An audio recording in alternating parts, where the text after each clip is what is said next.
The illustrious Jabba bids you welcome. I'm going to regret this. I'm Pete Mitchell.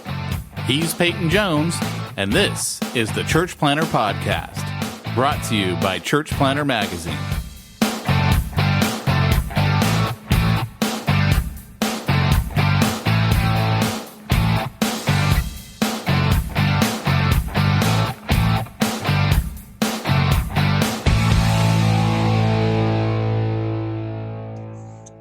Hey, Church Planter. So it's Pete Mitchell.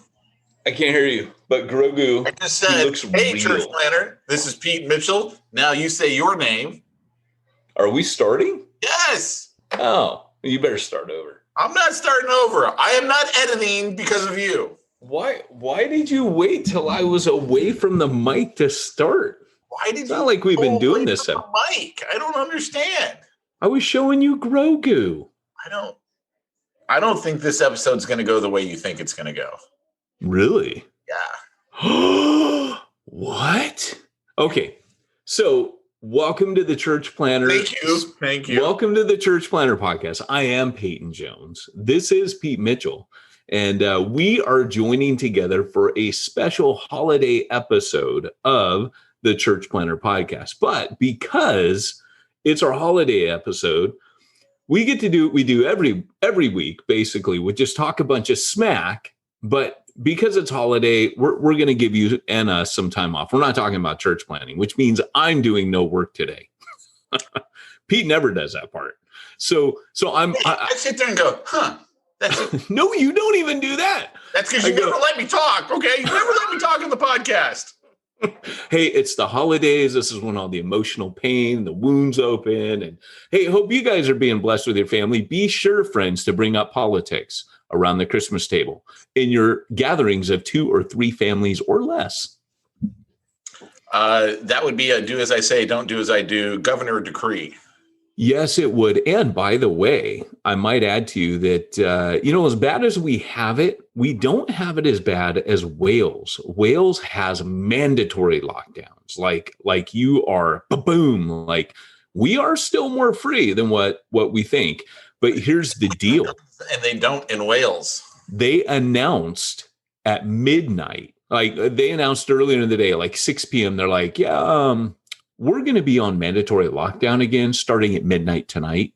So everybody went flipping nuts. We just got a message from Wales yesterday where they're like, hours of warning. So people were like stampeding stores, huge lines down the block. You just can't do that to people, It's just not right. So I'm telling you, man, they would totally do that to us here in California if we didn't have so many guns. Yeah. I'm just saying. Our governor would totally do it. Perhaps. What do you mean, perhaps? Well, I think America right now is beyond the point of accountability. Look, until somebody does rise up and say, look, enough. Like, for example, happy holidays, everybody. Holy days. I'm not taking Christ out of it. But here's it's all right. This is going to air after Christmas. Well, here's the deal. When I saw what was in that stimulus. What do you think's going to happen when 2020 turns 21 and can start drinking? Yeah. But honestly, when I saw what was in the stimulus bill, and apparently it's not too different from what's in every single major bill that gets passed, all of this nonsense. Okay, I watched Trump's thing yesterday where he came on and pointed out some of what was in it. And I watched a few other videos on it. Now, I'll be honest. I take everything that everyone says with a grain of salt. Doesn't matter if it's Trump or some guy on YouTube. I don't know ever if I can really believe what's being said. Right. By either side. Yeah, absolutely. And here's the thing. But I am convinced that both Republicans and Democrats right now are just plain evil, man. Like, oh, yeah. Like the amount of paybacks and grease palms and, I'll do this for your little agenda and working for the lobbyists. Like there was no concern for the American people from either Republicans or Democrats in that bill. I know that America collectively feels screwed right now by our leaders. Like, really? That's what you did? I didn't get a stimulus check, nor do I want a stimulus check. I want mine and yours, but I didn't get them either. Yeah, but my thought is, dang, there are people that really need this. The restaurant industry needs help. Small business owners need help. That's where that money should be going. And I was horrified, to be honest, yesterday about that. Yeah, no, it's no, I agree. It's really evil seeing these guys. And I thought, one of the great memes was, it's one of the oldest tricks in the book. You take someone's money from them and then you give them a little bit of it back. And you're like, oh, see, look how great I am. Look at what I'm doing for you. And It's like, yeah, dude, you guys take tens of thousands of dollars from me every year. Right. And then here's $600, Pete. And which I don't even get. And it's like, the best meme I saw on this was, keep in mind, not a single one of these politicians has gone a day without their paycheck. Yeah. That to me says it all, right? So. Yeah, it does. But anyways. Yeah, is that for a holiday special? It's really, really good, my friend. What is? Our holiday special. We haven't even gotten into it yet. You weren't paying attention. That's all right. So let's talk about Mandalorian, because that's what you wanted to talk about today. So I do. Okay. So before we get into it, everybody, this is absolutely a spoiler. We are not going to hold First of all, you can't call it a spoiler at this point, because if you haven't watched The Mandalorian by now, you're not watching The Mandalorian. Like, you're not part of the crew that's watching The Mandalorian. Right. Okay. You probably don't even have Disney Plus. I mean, really, let's think about it. If you haven't watched it by now. Yeah, but don't you look, I do feel bad. There's usually like a 2-week rule, right? Like unspoken rule for video games, for whatever it is, that if there's spoilers, you don't talk about it. That is the professional standard in the industry. But if you give a spoiler alert on quarantine, like I'm giving, 2 weeks is about 2 minutes in real time. We should have that soundbite from Mars. What's the one? Not Mars Attacks. 2 weeks. Oh no, that was Total Recall. Yeah, Total Recall. Get ready for a surprise. Boom, and then we go into our spoiler. Oh, that would be so good. If only we had that. But anyways, so, okay, Mandalorian, we got to talk about the season finale. If you've not seen it, you need to back up right now, my friend. Get the heck out of here. Get out of this podcast and get your butt in front of your sofa. Order Disney Plus today. That's right, my friends. Don't stop. Don't pass go. Don't collect $2. Get it today. Right? That's why I can't be a salesman. I know. Okay, so let me set it up. You call me Friday, I don't know, early evening, late afternoon, something like that. And you're like, so? And I'm like, so what? Like, I was like, I had no idea what you were talking. What'd you think? What'd I think about what? And I was like, what did I say? It was like some movie you told me to watch or something. I don't know. Some other movie we were talking about. Oh, I don't remember. And then you're like, Mandalorian. I didn't see it. I haven't seen it yet. I'm going to watch it tonight. And you're like, call me back as soon as you watch it. Call me back. Yeah. And I think I sent you a text. Hey, did you watch the credits? Yeah. Hey, did you see the after credits scene? Now, keep in mind, Jon Favreau gave us Iron Man, and he was the first guy that started these, in credit scenes where you stay past the credit in a Marvel movie and you get a clue for the next one. Well, they did that at the end, and a lot of people missed it. But for me, I was watching, I'm like, whoa, there's like 5-6 minutes still when the end credit that something's going on. And normally they play images like of the episode while they're putting up the I didn't catch it. And this was all black. So it was different. The end credits were different. So what I loved was Bib Fortuna, which I had his action figure, and he was the one that goes, Jabba no Bada, right? I mean, he was a great character. He's all creepy, and I love that. And then anyways, he's a fat cat now.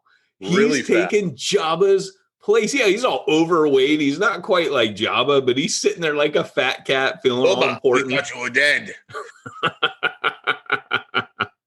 He's just a slime ball. It was so rad what they did with this character. And of course, Boba just doesn't even say anything to him. Just get out of my way. And sits on the throne. That was a rad ending shot for Boba. Yeah. He's going to be the new crime lord. And I'm totally down with that. He's going to start I'm guessing he's going to start a bounty hunter. We're going to see. But what's going to happen to the Mandalorian now? He handed Grogu back.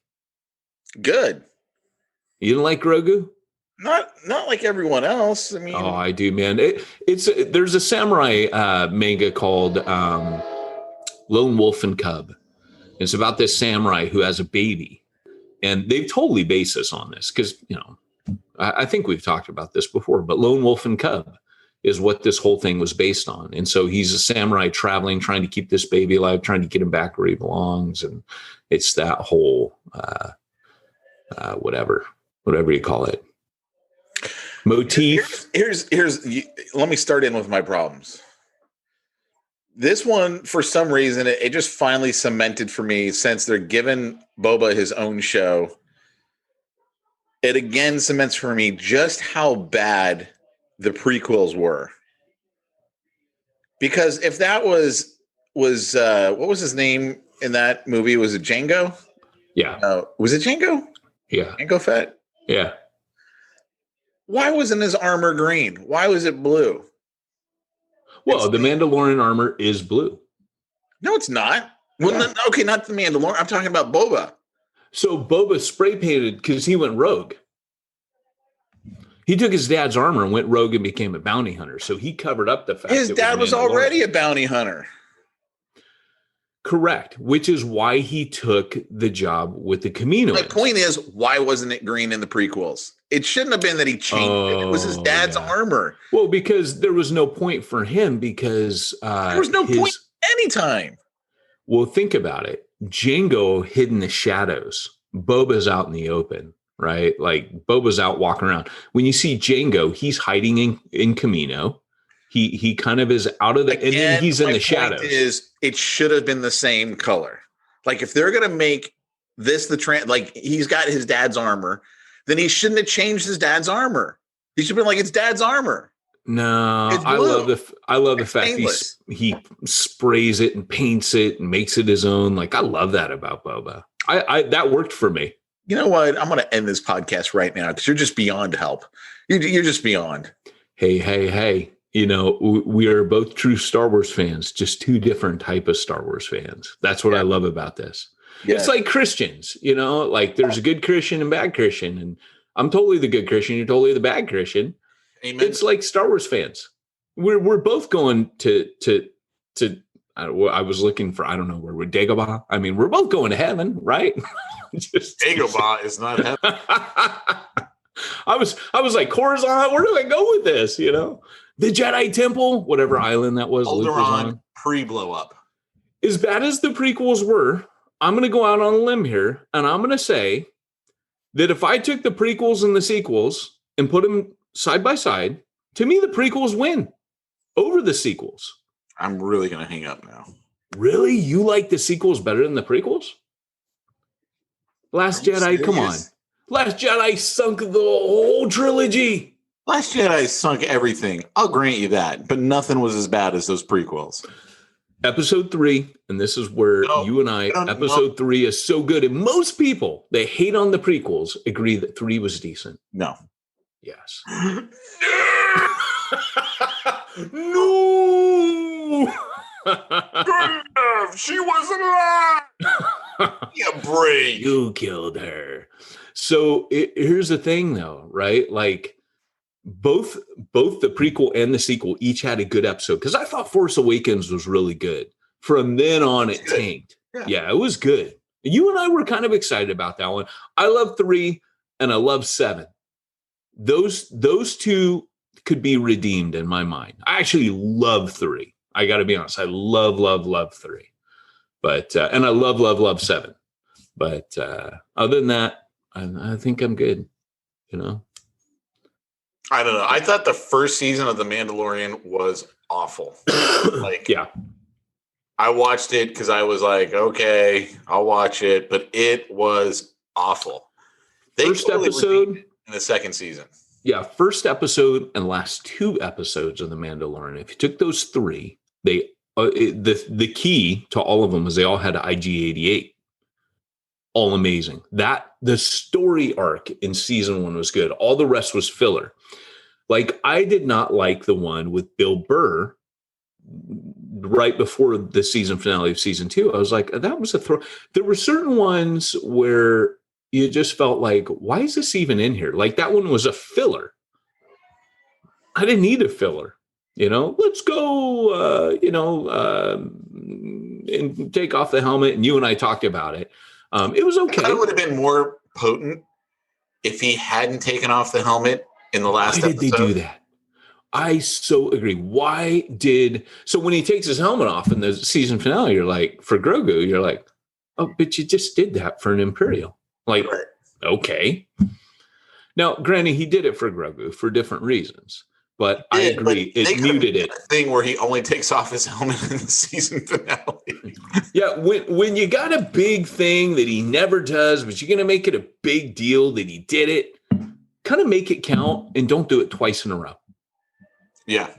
So Jon Favreau and Dave Filoni, just know that Pete and Peyton over here, we're telling you how to do this. We're obviously better filmmakers than they are. Obviously. No doubt. Hey, no, it wasn't going to work. I was going to talk about how, they're probably better church planners than we are, but we are definitely the better filmmakers. Well, you know what they say. Where sin is, grace abounds all the more. Are you doing your devotions during this? You multitasking. So tell me your impressions of the whole episode. I still think, let me back up first. I still think the best episode overall, because this one was different. The last few minutes kind of just changed my life, right? But that aside, because you can't, but if I just compared them episode for episode, still the best one was when he fought that chick near the pond, and Ahsoka Tano was in it. To me, that was still the best episode of the season. That was Dave Filoni's baby right there, where he brings her back. And I still think that was a masterpiece of an episode. But this episode, of course, all they had to do was play the Luke card. And when Luke comes out, it trumps everything. So what I'm interested to hear, Pete, is kind of your take on when Luke showed up. At what point did the penny drop for you? And were you like, oh my gosh, are they really going to do this? Like, what was your feeling when all that was unfolding? I figured it was him when we saw his black glove. Yeah. I was like, that's Luke, because who else would it be? Did you kind of think, X-Wing? I thought the CGI was horrible.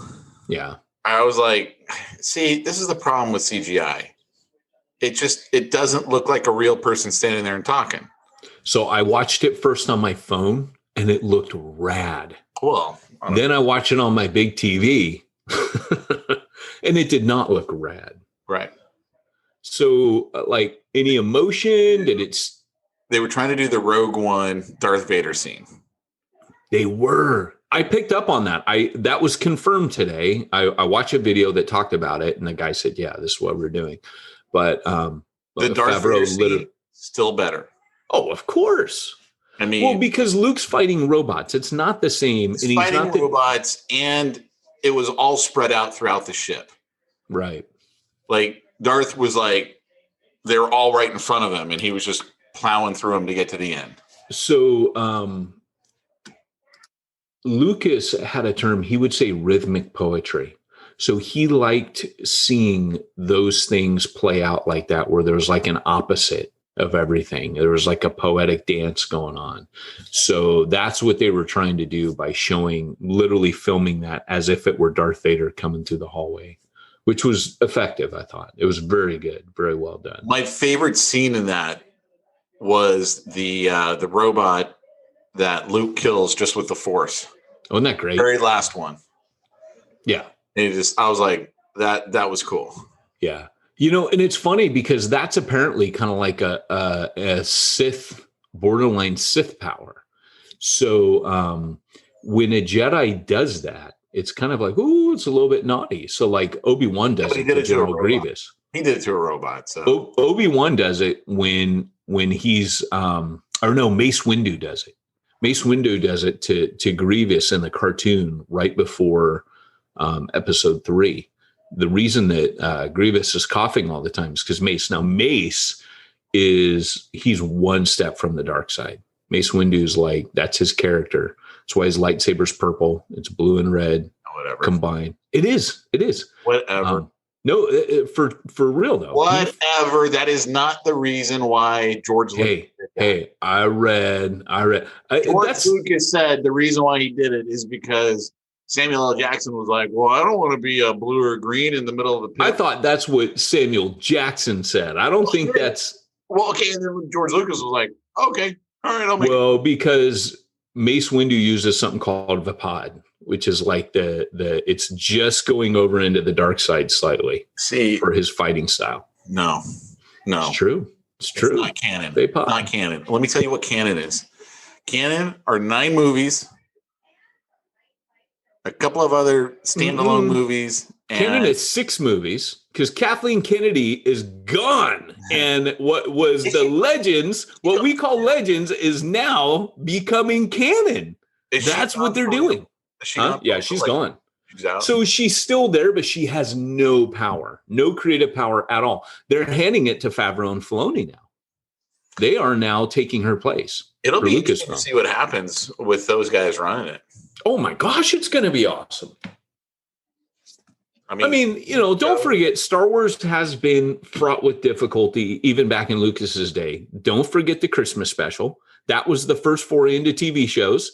Don't forget Ewoks, which are still super dumb and lame. I don't care what you think about that. Ewoks are lame. What's the problem with Ewoks? Dude, all I'm saying is we should have had a planet of freaking Ugnaughts. Ugnaughts were the bomb, man. Little pig dudes in Empire. I wanted a whole planet of them. Okay. The Ewoks rode the speeder bikes with his legs flying off the back. That was cool, but it was meant to be cute and chuckly, and it was stupid. But anyways, but dude, so my nickname, I don't know if you remember this, my nickname for Eden used to be the Ugnaught. Do you remember that? No. Kind of mean. You think? Yeah. You just call her the Ugnaught. I thought you called her Supergirl. Her nose did turn up a little bit, so, Yeah, Supergirl too, when around my wife, but in private, Ugnaught. The Ugnaught. She was the Ugnaught on the podcast. Oh, she did the troll thing to me this morning. Woke me up. The troll thing. Remember when she used to come by my bed and like freak me out? Yeah. She'd like sneak up in the shadows and I'd feel this hand touch me. And one night, for those of you listening, she woke me up and I thought in my semi-lucid dreamlike state, I pictured a troll touching me and waking me up. So I half saw a troll when I looked over. What did you say when you saw her? I don't remember. I think it was something like, "Oh, troll!" I was like, "Give your poor daughter this freaking complex." It probably was. Get away from me, troll. It was something like that. I'd have to go back and listen to that episode. Oh my gosh, it's so funny. But she trolled me this morning, and it was 4:30 in the morning. She is so excited about Christmas. She's 7. But Eden is like the eternal like child. She is just like everything's still magical to Eden. Everything is magical. So she's that kid. And so she's like, "Dad, can we get up?" And like, and I'm like, "No, it's 4:30, go back to bed." And she's like, "Dad, I'm thinking about what present I want to open first. Which one I'm like, "Go to bed." She wants to have this long conversation at 4:30 in the morning about presents. One day I will miss this. So that's not so bad. Yeah, it's all right. 4:30. I mean, she had a good night's sleep, I suppose. I didn't. But yeah, so let me tell you my thoughts on Luke. So I knew when they said X-Wing, I went into it anticipating, because I had read some dork on the internet who goes, "Man, they've dropped a few hints. It's either got to be Mace Windu's not dead or Luke." And I'm like, oh. So I went in thinking, Luke or Mace Windu, which is it going to be? We were actually sitting there going, is it Ahsoka? I was like, I don't think she's got an X-Wing, but she was the only other Jedi person we'd seen. So yeah, dude. So same here. I COVID cough. Less coughs. Have you noticed? No. I'm in Liberty's room temporarily, so I'm not sitting in asbestos anymore, or what? Not asbestos. Fiberglass. So this room's done. They're doing my office currently. So, but anyways, so I'm watching it. Brandon Brooks texts me 5 a.m, dude, and I'm up. So he's like, dude, if don't get on social media, whatever you do, it'll ruin it for you. But watch it right now. I know what he's talking about. So I listen, I obey my master, and I will be rewarded. So I actually watch, and I'm sitting there in my office drinking my coffee. It's going. Watching it on your phone? On my phone, which shows desperation. Like, I got to watch this thing because I'm thinking, like, it's a big moment for me when I put The Mandalorian on the big screen. I love it. What's a big screen, like, okay, by the way? I don't even know the measurements of mine, but it's probably half of yours. Well, most TVs are. So, I'm watching it, and the whole episode, to be honest, I didn't think it was that great. And I did not like that the Mandalorian chick gets the best of Boba Fett in that little brawl at the beginning. That really disappointed me. I don't even remember the brawl. They do a bit of smack talk when Boba goes, "We don't need these two." And then the girl goes, "Yeah, well, blah, blah, blah. You're not a Mandalorian. Smack, I never said I was." That one. Yeah. And then they fight and she kicks his butt. Yeah. But in all fairness, she's probably a bigger fighter than him. Like, yeah. I mean, you look at the cartoon, since she used that as canon, but it wasn't the red-haired chick.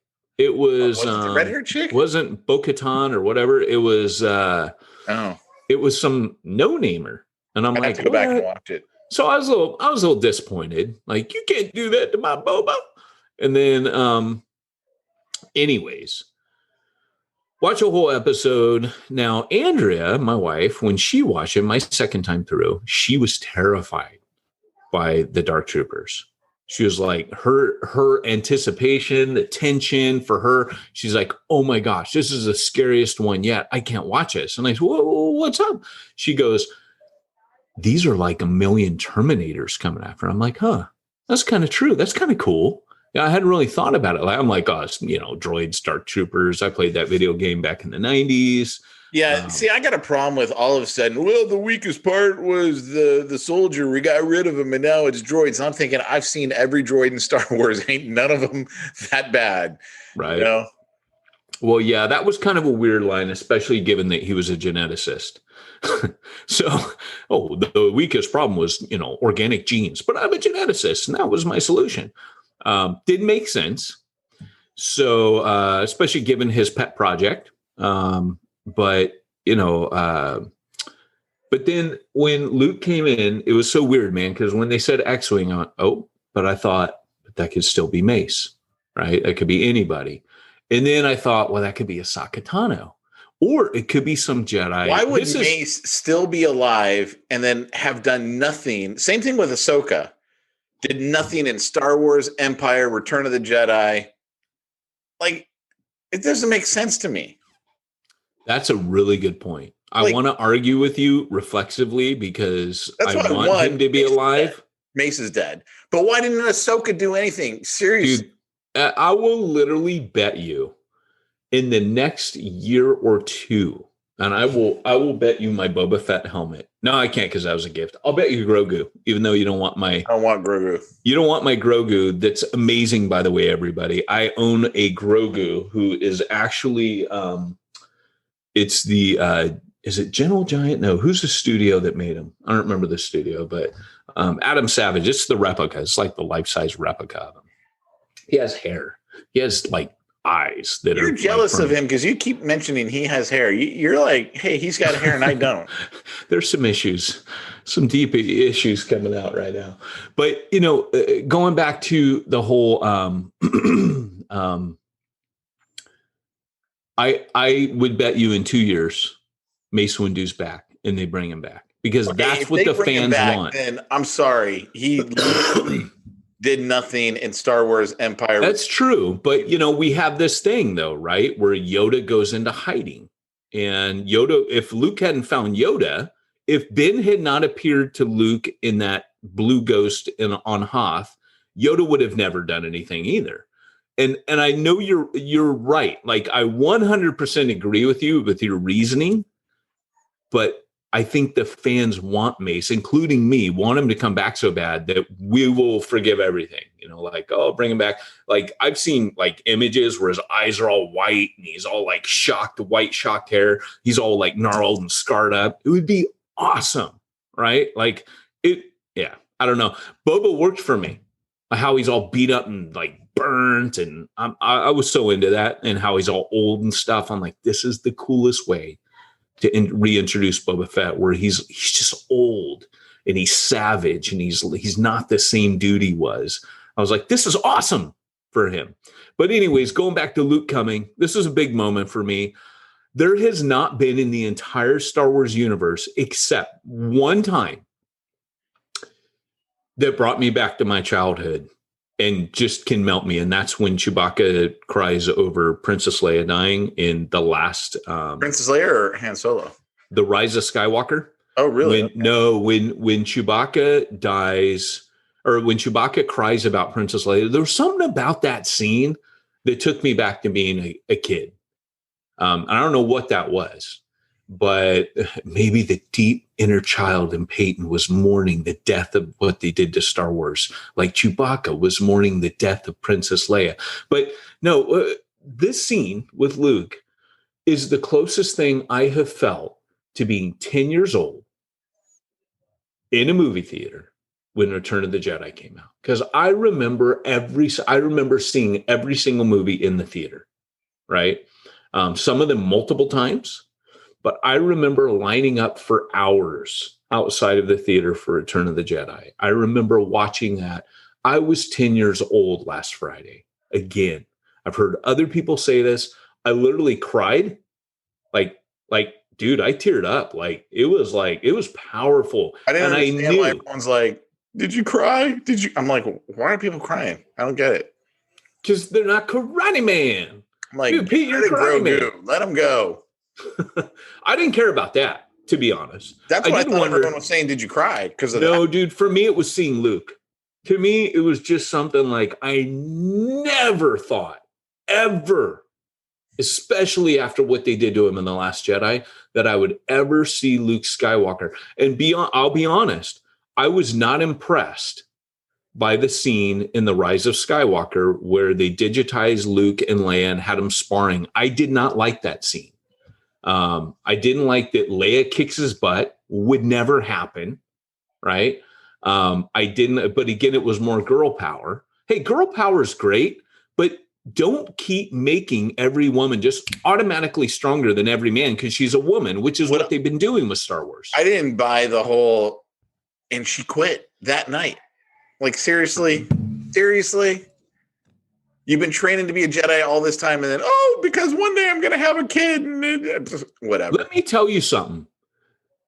Princess Leia, her character was such that if she had some power to use for the resistance or anything, she would use every single bit of it. She would never put it on hold. That woman was a warrior to the core. Talk about a strong woman. Star Wars used to always get strong women right. And now I feel like with Mandalorian, they're starting to get it again. Bo-Katan, rad, totally believable.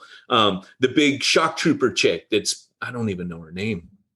Totally rad, girl power in the right way. But all this Kathleen Kennedy nonsense that we've been seeing, this like social justice warrior Star Wars crap, not working at all, not believable, right? Princess Leia just beats Luke. No, she didn't.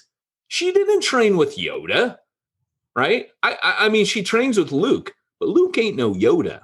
You know what I'm saying? Like Luke was trained by the best. So, and Luke goes and says the Jedi holocron's like, no, Luke is the man. And so you can't, but anyways, when Luke comes in, man, that was awesome. His buckle, his clothes, the black gloved hand, just so good. And they gave the same signal by showing the gloved hand in the same way that they did in The Force Awakens, where you see that vision in that one scene, and you see the black glove touch R2 briefly. Like those little like touches of like, we're not going to show you yet, but we're just going to tip the hand a bit, no pun intended. But we're going to do the same trope here where you just see that black glove and you kind of know. So I love that there was a gradual, like you see him from the back, then you see the lightsaber. Then so X-Wing, black cloak, green lightsaber, then black hand, then the belt buckle, shot from you're still not seeing his face. They led you gently into it. That music, by the way, is insanely good for his entrance. I mean, I know I'm raving right now, but that music is unreal. Like I love the score that they play for his appearance. It was almost tragic. It was this weird, it's not like a joyous, it's almost like a somber tone when he's coming in. It's majestic. To me, it was likened to when you watch Polar Express. Closest to Pete had to get up and walk away. I think I've crossed the line. All right. Crossed the line, didn't I? I did something. Did you really say it's like when you watch Polar Express? Yes, but hear me. You'll understand what I'm saying. The closest depiction I've ever seen of the majesty of God is in Polar Express when Santa appears and there's that buildup. And to me, it just reminds me of like if God were about to enter the room. And for me, that scene with Luke Skywalker, just taking tropes, motifs, epic, whatever you want to do, however you want to call it, it was like unto the Savior appearing after the death and resurrection when he suddenly appears in the room with the apostles. It was that feel and the way that they did that with Luke. And I'm not trying to be blasphemous. If you're listening, you know what I'm saying. There are certain truths in the universe that will be played out over and over. And yes, this was. I'm sorry, but you lost me at. It's like when you watch Polar Express, dude. Go watch that and think about. I'm not watching that. You can't make me. What's wrong with you? You can't make me Kathleen Kennedy. You're you can't holding a puppy. You're holding a puppy. Have you no soul, Pete Mitchell? Oh, bah humbug! This is my girl right here. Ow, ow, biting me. I'm gonna send the ghost of Pitbull's past. Ricky and Lucy will visit you tonight before the clock strikes 12 to try to save your soul. I'm not watching Polar Express. You can't make me. Have you never seen it? I don't know. I have no idea. It doesn't sound like a movie I would see. Pete, you will believe again once you do. Ooh. And for those of you that's seen it, you understand how awesome that is right there. There's no one in our audience who's watched it. Oh, so not true. I expect to see an uproar of our listeners letting Pete know that you watch Polar Express and you love. But anyways, that's my take on Luke. And yes, I was floored. And I was like, oh my gosh, this was amazing. So to me, that whole episode is reduced to the last 5 minutes. Probably because that's the only part that I went back and rewatched. Yep. But, I would say that the thing that I hate the most is the dark saber. Like I hate it just as a weapon. It's like, okay, lightsabers. It doesn't make sense. No. And why does it have to be so ugly? Like the cool thing about lightsabers is they were blue, they were green, they were red. I mean, that's what they were. Right. And now all of a sudden we got white, we got yellow, we got purple. I mean, those aren't, and now we got this black one. It just looks ugly. Like it doesn't look good. Yeah. So I don't know. That doesn't really do it for me. What doesn't make sense to me, and this is where they lost me, when they introduced the Darksaber, I remember it from the cartoon. It was always kind of meant to be like the Excalibur, the Mandalorians.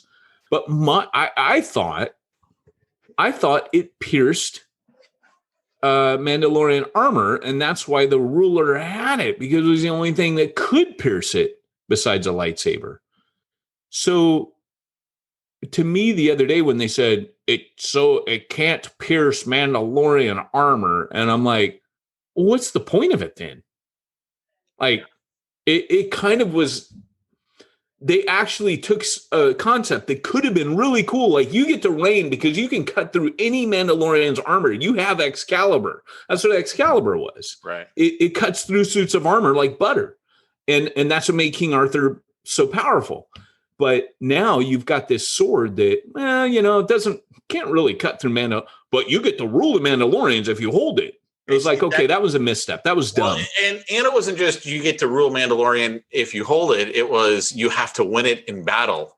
Whereas in the cartoon, it wasn't that way. Cartoon is just if you had it, you could rule. Yeah. Yeah. Right. And so now, like, that's what season 3 is going to be about.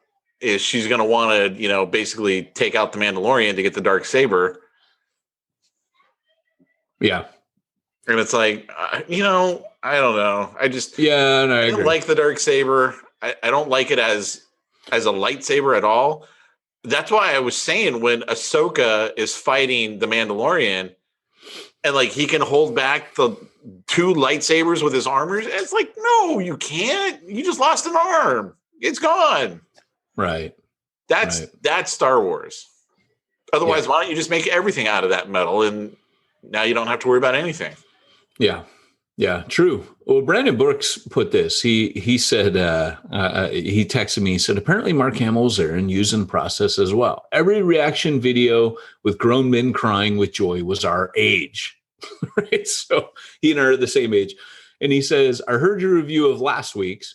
I was confused why Bill Burr took off his helmet the whole time if he was worried about being seen by the Empire. Good point, right? Except that no one would know because they always wear a helmet.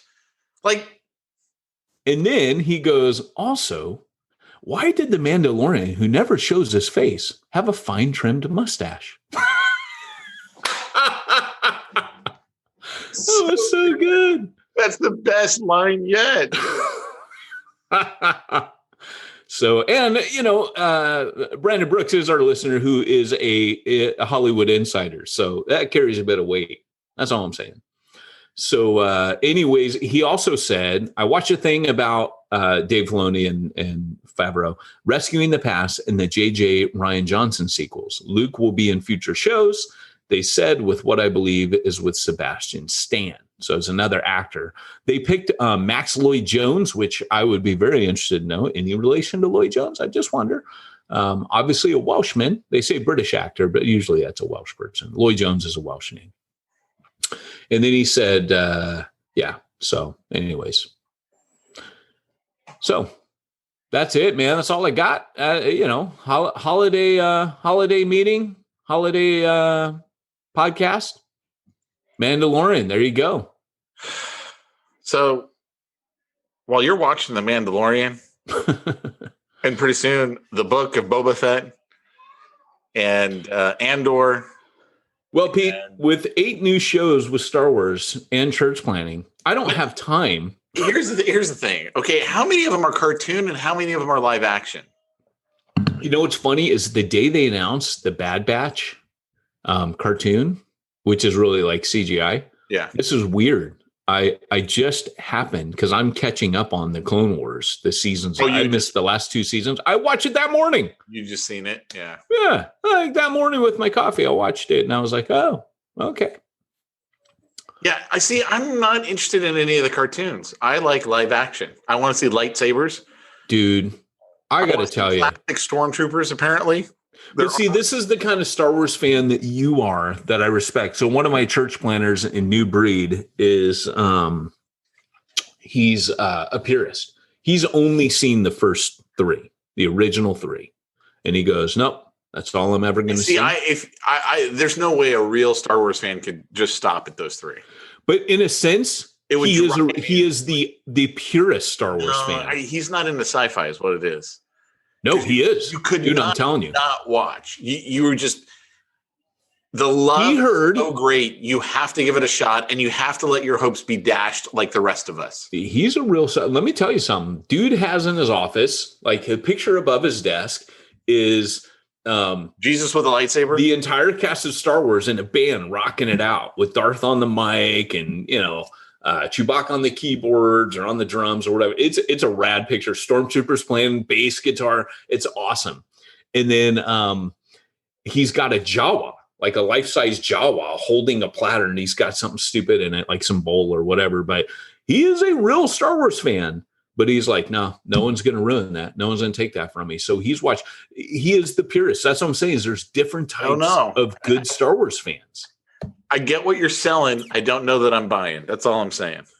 Yeah, I get it. But, if he hears your review of these prequels, he goes, you know what?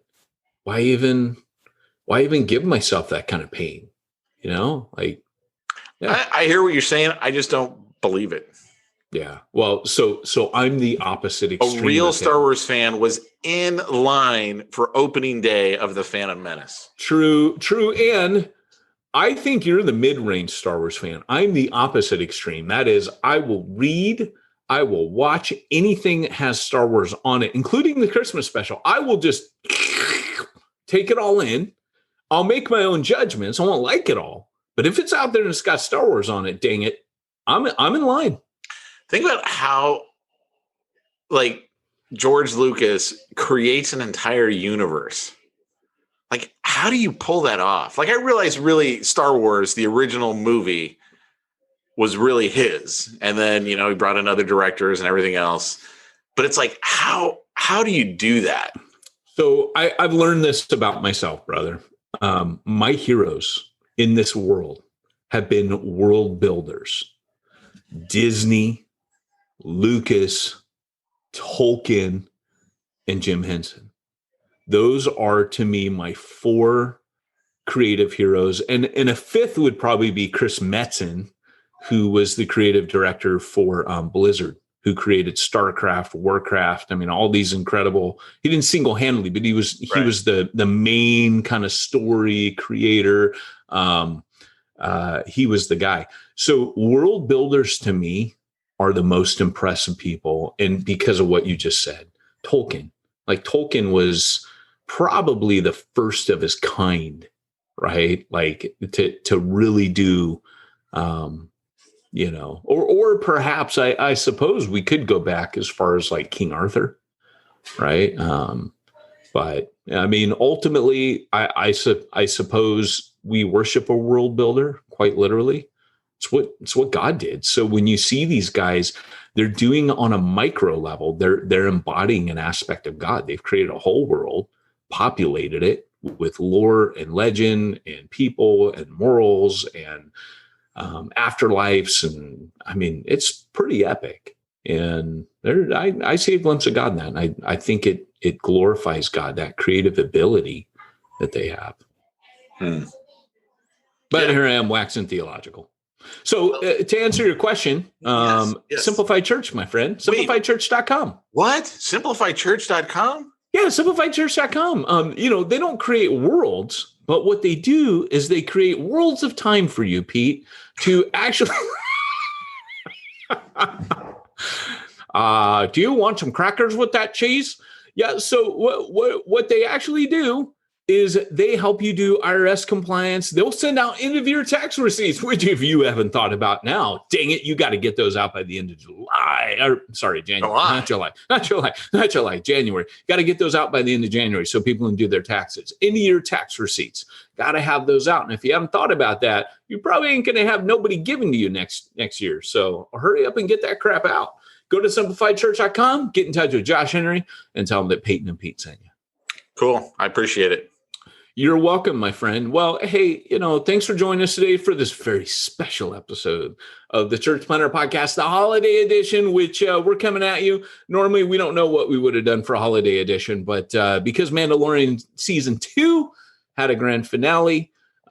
We thought we would too. Yeah. And hey, we just want to call out J.J. Abrams, who said we can't satisfy the original trilogy fans while also appealing to a new, younger audience.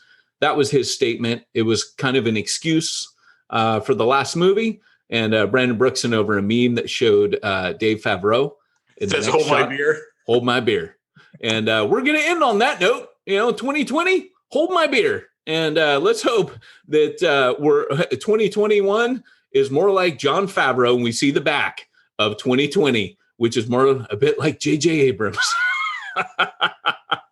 Where's Rian Johnson fit in all of this? Rian Johnson is 2020. That's a really good point. I think 2019 was hopeful like JJ, but 2020 was Rian Johnson. It tanked the whole thing. So, guys, this has been Peyton Jones and Pete Mitchell reminding you, if you want to reach the ones nobody's reaching, you need to go where nobody's going, like Jon Favreau, and do what nobody's doing, like Dave Filoni.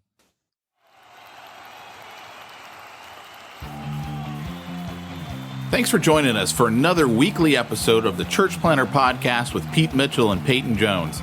We'd love to hear your comments on this episode of the Church Planter Podcast. Visit us online and let us know what you thought at churchplanterpodcast.com.